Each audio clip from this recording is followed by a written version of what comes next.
Welcome back to the Move Better project. Today we're going to do the couch stretch. The couch stretch, one of the most prescribed exercises I have ever given out in my days as a strength coach, personal trainer, and well on into physiotherapy.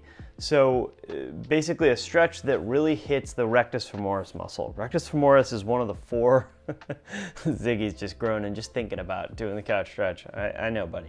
So one of your four quads is called rectus femoris, and it basically crosses both the hip and the knee joint, and that's what makes it special. So the couch stretch is the position where we get into hip extension and knee flexion, so we put that muscle maximally on stretch.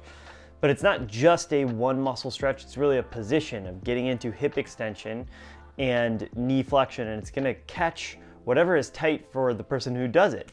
Hopefully in this case, that's you if you're following along. All right, getting into the stretch, I'm gonna show you on the left side. This is the setup. I have my cushion, I have a vertical surface here, and I'm gonna do the stretch right where these two meet. You might not have a fold-up modular couch designed for children in your home, but hey, some of us are more committed to not sitting than others.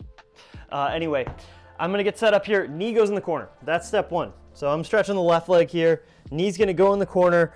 That's sort of the standard position. If any of these positions that we get into are too challenging for you, you can always bring your knee out away from the wall. That's one way to kind of decrease the stretch. Also, the way I have it where my foot is just in, or my ankle's in dorsiflexion, that's a little easier. If you seal it off with a wall into plantar flexion, that's gonna be more challenging.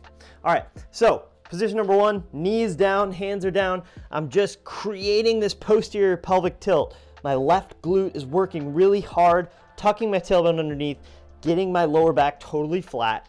Okay, so I have to get into true hip extension for this stretch to work. This really has to be a straight line here. If I can do that, then I can come up to position number two, which is to bring my right foot, remember I'm stretching the left, right foot flat on the ground. That automatically is gonna increase the force of your posterior pelvic tilt, putting your other leg in flexion. And we gotta still maintain the glute contraction, the abdominal contraction, keep that pelvis in a posterior tilted position. And then I'm gonna come up, this is position number three, sort of elbows on the top leg. You can have a foam roller here or little yoga block or anything to balance if you need that, that's totally fine.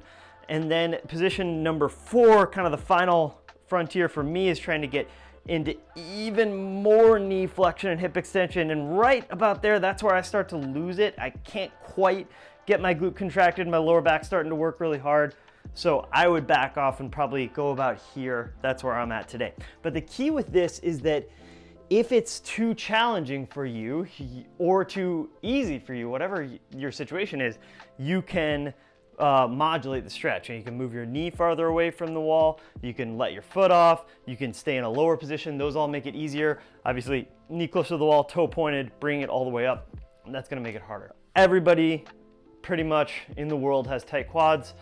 You're probably one of them, so give it a try. Let me know how it goes in the comments. See you next time.